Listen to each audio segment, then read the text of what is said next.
Hello. Give it up for yourselves for being here, everybody. Thanks for coming to the first ever recorded live from a room. Yeah, we're doing it. Right on. Usually this is like in my living room or at somebody's house. So this is the first time in front of a live audience. So thanks, everybody, for being here. Yeah, give it up for yourselves again. Thank you. I'm going to look at this camera and be like, this is Songs from a Room. Thank you all for being here. We're here with Bruce Martin.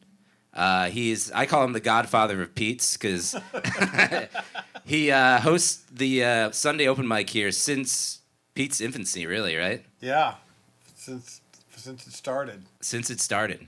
That was like, what, 15 years ago? 20. 20 years ago. 20 some years. Give that up for a bar in New York, huh? Yeah.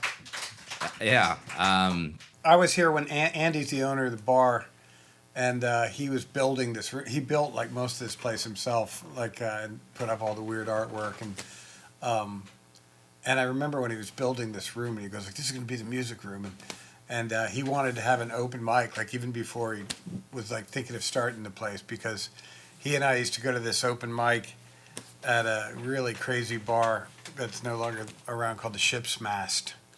Went back when, like in Williamsburg, there were like 3 or 4 bars to go to, but it was a really dysfunctional bar, and it had like this like kind of like tinsely streamers like on the stage and weird like Christmas lights, and the guy who owned it and his wife. That's my memory is pretty foggy, so I might be making a lot of it up. Or filling in the blanks. But like those guys would get in a big fight like during the course of the night. Like it was a husband and wife operation, and Yeah. they would just sort of like grind to a halt, and they'd be screaming at each other. And but it was a fun scene, and they had like free hot dogs. That's what I love about any family-owned business. You get to witness, the family. Yeah. You get to see like the unraveling of a family. Yeah. My favorite's always a Greek diner. They're always just like, it's good, run it. Yeah, it's the Ship's Mast, The but we ship called mast. it the Ship's Crashed. But yeah, we're here. So Bruce has been here since the beginning, and you really you've seen so many musicians come through here. Yeah. I mean, and you yourself, you're like a very storied career in music. You've performed, I don't know if you guys know, he was percussionist for the Tom Tom Club. When did you start playing music professionally?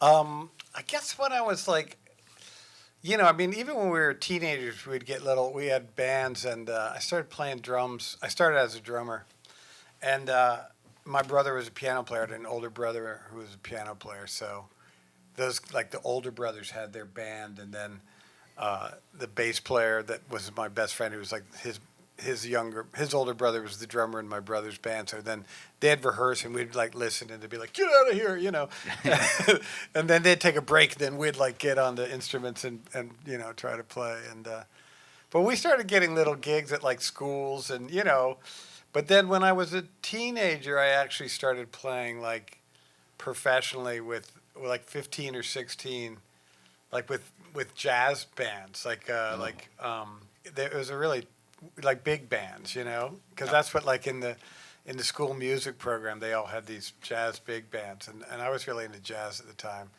and I ended up working with these older, like old guys who were like playing at weddings or whatever. Yeah, just sitting in session playing. Dance halls, and they were Bar all mitzvahs. mostly like, I grew up around Washington D.C. and Northern Virginia, and it was kind of hilarious because they were mostly guys from the Navy and Army bands.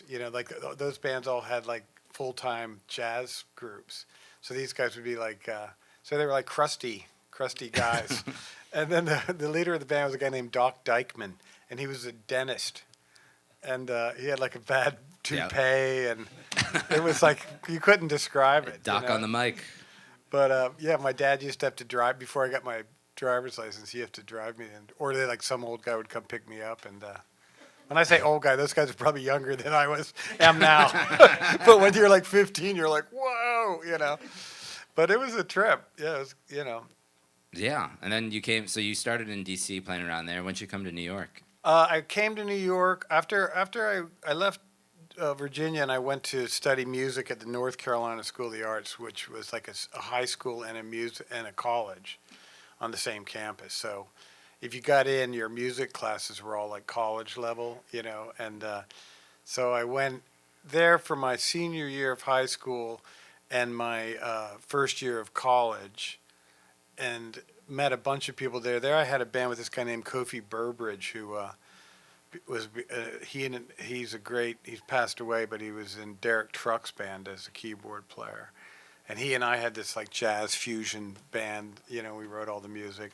And then his younger brother is a guy named Oteil Burbridge, who plays in like the Allman Brothers. And Oh, wow. yeah, he was like 13 when we met him. And but so that was really cool. And so we kind of like, we were working a lot. And then I joined a band and was playing like top 40 music. I dropped out of school because I'm like, I'm ready to go, you know. And so I was traveling around North Carolina, South Carolina, playing, like this in the 80s. So we were playing like, you know, Commodores and Yeah. all the funky stuff. A bunch of guys from Durham, North Carolina.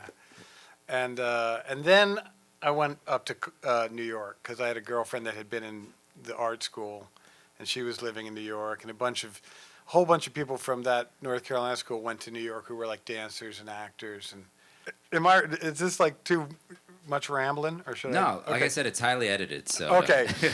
But yeah, so then I got this really weird gig. It was my first studio gig.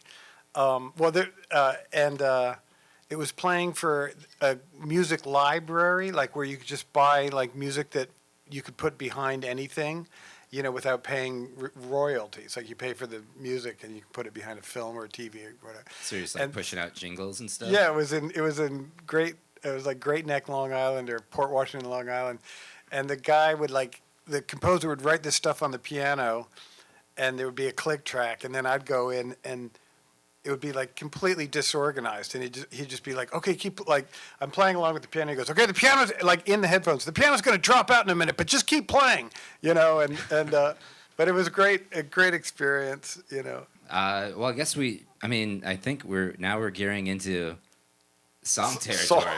okay. Yeah. So yeah. Should I play a song? Well, let's. Or yeah? No? Yeah. No. Okay. No. Put that guitar down. Yeah, put it down. No, well, yeah. So what was the song that you wanted to start out? You had a song planned? I was going to play one of the earliest songs I, wrote back in the 90s or something. Okay, yeah. So this is early Pete's Candy Store. Yeah, it was maybe pre-Candy Store, but right around, it all happened around the same time. Yeah, I was driving across, my brother was in Idaho, and he lives in Colorado, and he had to return to Colorado really urgently. So he asked me to fly out and drive his car from Idaho to Colorado. How many hours is that? It was, what's that? 12. Okay, 12. We had an answer from the audience. 12 hours. Exactly 12 hours. And no, it was like, so I flew to Colorado, and I bought a cowboy hat in the Denver airport. Then I got on a plane to Spokane or somewhere, or I don't know where it goes to. Spokane? Is that possible? And it was all full of cowboys on the flight. It was like a small plane. And then I don't know how I got up to wherever I was in Idaho. But then I drove his like Honda from there, like through Idaho and Montana. And in Montana, I stopped in Missoula and I bought this guitar. And a friend of mine had a guitar like this that I really loved. And I thought, if I ever find a guitar like that, I'm going to buy it. Yeah, I love an old Martin. Yeah, it is small. And yeah, so then I was driving around with the cowboy hat in a And the in cowboy a Honda, hat seep into your blood. in an old Honda with the guitar, and I was stopping at these like crappy like truck stop hotels and putting the guitar into the bed, so no one would steal it. And then you Anyway. wrote this song. And then I wrote this song. All right, let's see.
Twilight, sleep tight, see how she rolls. I guess we won't need tickets to the shows. Don't they see it? Cut her to the bone. Wanna tell me how to get back home? Don't you remember me at all? Don't you remember me at all? Oh, wait up late night, listen for the phone. Feels like tonight I'm a little too alone.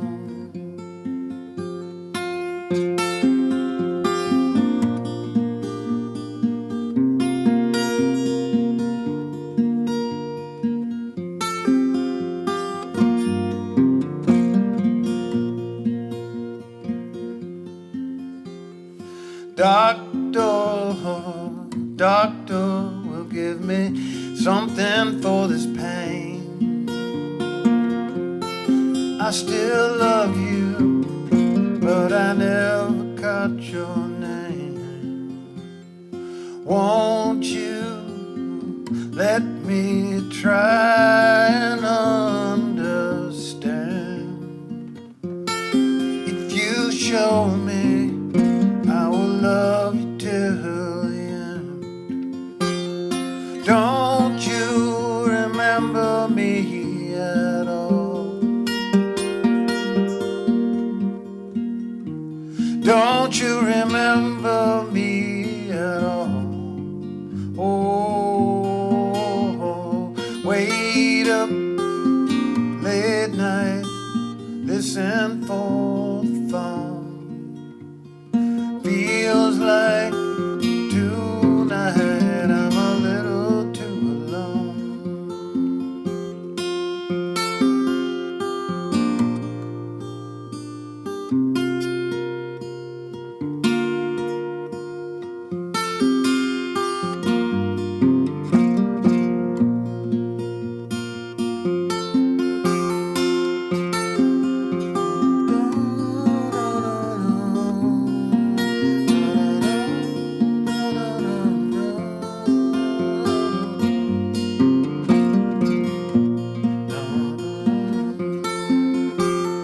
Don't you remember me at all? Don't you remember me at all? Oh, wait up late night, listen for the call. Feels like tonight there is nobody at all. Wait up late night, listen for the phone. Feels like tonight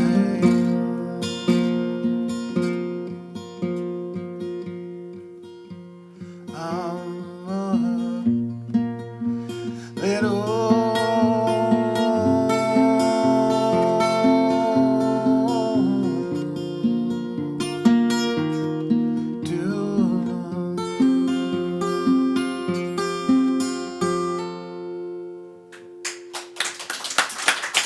Right.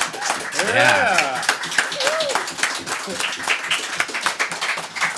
See you, Bob. That's the end of the show. Camera check here. I wrote that the year that Jerry Garcia died, because I was working with the band and there was this guy who was like our stage tech and he was like a fanatic deadhead, and I remember he was like so depressed, I couldn't believe it. Yeah. So So, yeah. you wrote that the day he died. Well, not the day, but like around then, because that a guess we won't need tickets to the show. Means we don't need to go get tickets to the, because Yeah. there was this. I remember there was like a flyer on this bulletin board that said like tickets to the shows, and like I didn't know what unless you knew the shows obviously meant Grateful Dead shows. So they were always kind of cryptic like that. Yeah. It was the show. Ticket to the show. Oh, anyway. Yeah, that's. Play more. Or what are we? Let's say let's talk more about that song. So you wrote that. Okay. And did you write? So you wrote that one on the road or in those motel rooms? Yeah, like I mean, that's sort of funny. I think like when I listen to the earliest songs I wrote, I think like maybe they were like whoever had the guitar before me, like they were stuck in the guitar. Like some cowboy songs were like stuck in the guitar. Some Montana guy. You know? The spirit was moving through you. But yeah, I was kind of into the Americana stuff, and Just it has that like solemn feel of being alone in a motel room, if that makes sense. yeah. Yeah, I felt it. Yeah, I've always really been drawn to like sort of the melancholy music. Even when I was like a little kid, I always liked like sad songs on records, but yeah, and it's real like I'm just like using my thumb and finger, because I didn't really like study guitar or anything, so I just sort of was figuring out my own little Finger thing. picking. Yeah, and all the like chord shapes are super simple, because so it's just figuring out how to write music on it. Well, it sounds good. It feels good. Then gosh darn it, it's good. Thanks, Bob. Thanks a lot. Yeah. Well, this is our first live recording, guys. Give it up for yourselves for being here. Does your podcast have a name? Yeah, it's well, this was live from a room because we're live, but I've been calling it Songs from a Room until Leonard Cohen sues me or his foundation. Yeah. But yeah, we're on Spotify, Apple, all of it, and coming to YouTube with the video, 2 iPhones and a camera. Yeah, 2 turntables and a microphone. we're doing it. Yeah, thanks Bruce for doing it. Thanks for everything you do. I mean, Thank you, man. yeah, I really I mean, appreciate it was weird. The open mic has just like evolved, and there's been all these different like shifting sort of people that overlapped, and like groups of people that have come and gone, and it's kind of thing where when I need to like leave and go away, I can go away and come back and do it, but it kind of like took a more of a meaningful place in my life than I ever really thought it would. Like it was just sort of like I live real close to here, and I come down here, and like especially I used to drink a lot of beer, so when I was first doing it, it was just an excuse to get a bar tab. yeah, free bar tab.